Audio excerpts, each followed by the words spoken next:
1 in 10. That's how many retail bank customers have a brokerage relationship also. WBR, Wealth, Brokerage, and Retirement is available to all of the retail customers.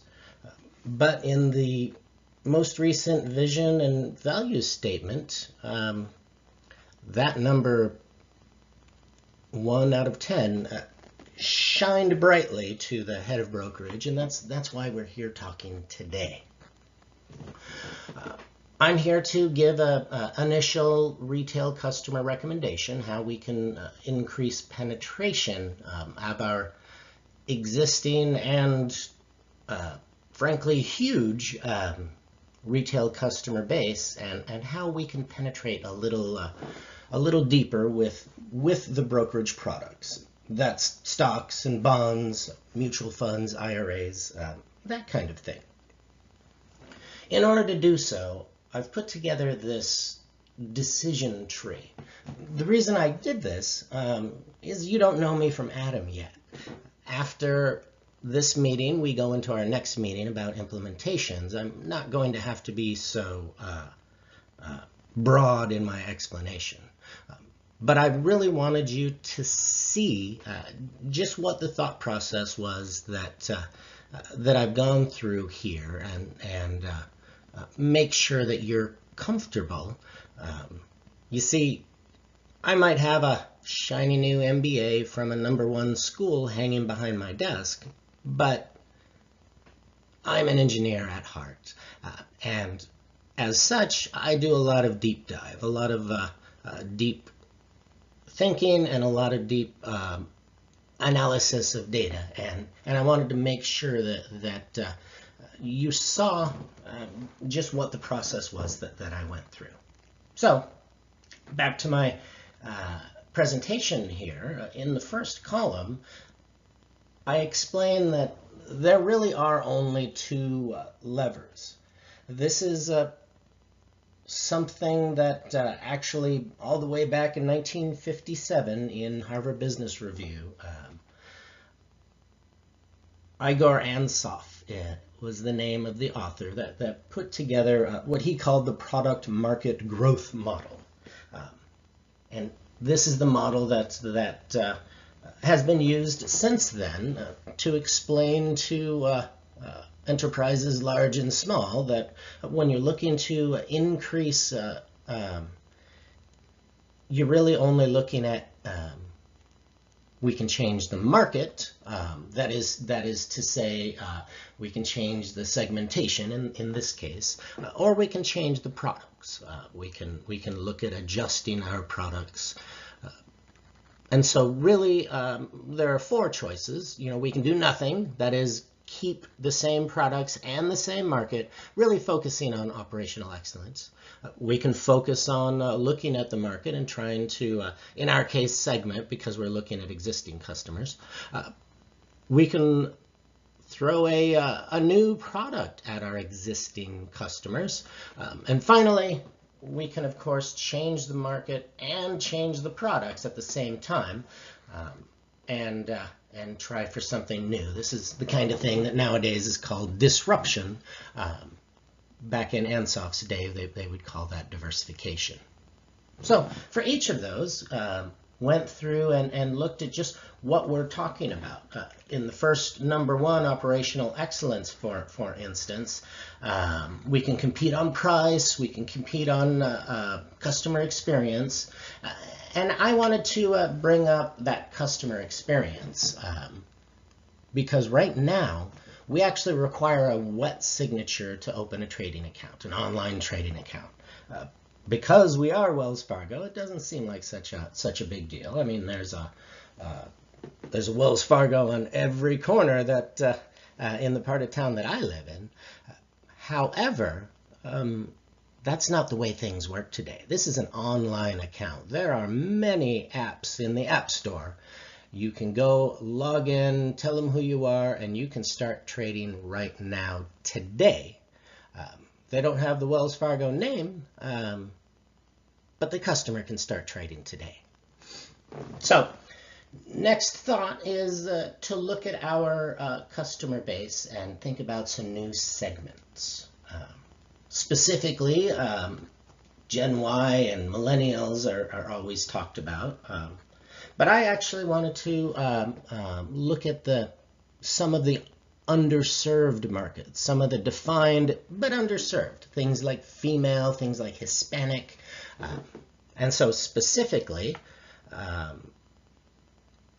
I researched and found that although our average customer, our white customers, are 52% positive about banks. They are very positive, or at least somewhat positive, about banks in general. 59% of Hispanics are positive. So you can see we're kind of starting out with a group here that kind of already likes us a little more than the average person already likes us. And let's face it, right now, Wells Fargo's having a little bit of a popularity problem, a little bit of a brand problem. So taking off from a place where we're already ahead might be a good place to start. Next lever that could be pulled is the product lever. We could think of some new products to roll out to our existing customer base. And this is something that I coined above the below and below the upper after a country song that I have heard. We're doing really well with the affluential customers, with the upper, but below, of course, there's kind of a place where we have the unbanked folks. But in the middle there are some places where we could optimize. Specifically, we could look at our online platform, Wells Trade, and we could add a little more to it, repackage it. I call this Wells Trade Plus. We could also look at the top, our Wells Fargo advisors, and think about how to take that, but somehow make it a little more cost-effective to have that personal touch. So Wells Online Plus is the kind of thing that I thought through. We have a lot of customers there, and it's cost prohibitive to one at a time focus on them. However, looking at the model that therapists use, we could also do a group therapy. That is group advice, group financial advice, of course. And by doing so, we could ask some customers to come in. We could also do this online, social website kind of thing. But the point is, we could take our existing customers and give them a product which is different than everyone else's. The last choice is disruption. The last choice is to look for a different market segmentation, and also grab a new product to go after that new market. Don't get me wrong, as I mentioned, I'm an engineer and I love disruption, technology disruption especially.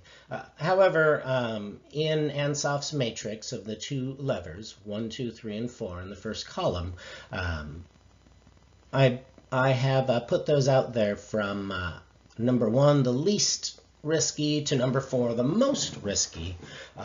And it does not, in my opinion, as a risk manager, it's not the place where we should be, the riskiest place on the map right now. So I'm not going to suggest that particular route. So of course the next question is, so which one do you suggest? So I'm going to focus on number 2, new customer segmentations, and specifically that Hispanic market that I mentioned, the one that seems to have a positive attitude about banks. And so here's a little deeper dive into the numbers. Hispanic customers have checking accounts. They are a customer base and a average customer base, so to speak, with almost as many, almost as much penetration in checking as the average and specifically as the white customer. However, when you look at the brokerage products, that's not exactly the case. In fact, Hispanics have about half the penetration of the same products that the average customer, the white customer, has. For instance, mutual funds, 9% penetration, where the white customer has 20%. Individual stocks, 10% penetration, where the white customer has, again, 20% penetration already. So we already know what we're doing with the white customer. Seems like we're just not presenting, educating the Hispanic customer on the benefits of these products. I have an example here at the top.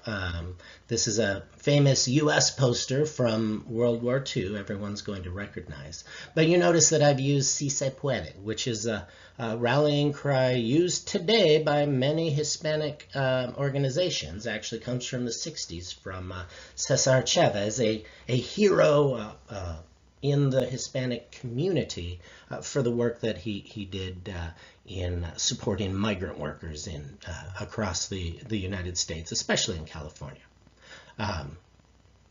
This type of motivation is used very well, very effectively with the Hispanic market, and it's this type of thing that I think we can use to bring the penetration numbers in this new segmentation of our customer base from that 9%, 10% up to the 20% that we already know we can do with the white customers.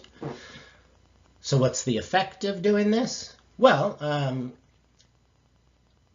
if 20% of the population is Hispanic in the United States, and those are the numbers, and we assume that we have the same ratio in retail banking, which we do. In fact, it's a little better since our footprint is kind of in higher Hispanic population areas, California, for instance, Arizona.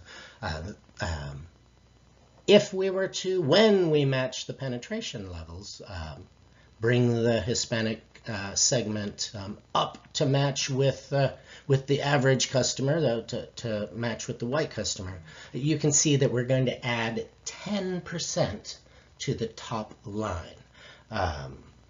That seems to be the optimization there. As I mentioned, a risk manager is what I am. We've got the numbers to show. So thank you very much, and I look forward to our next meeting.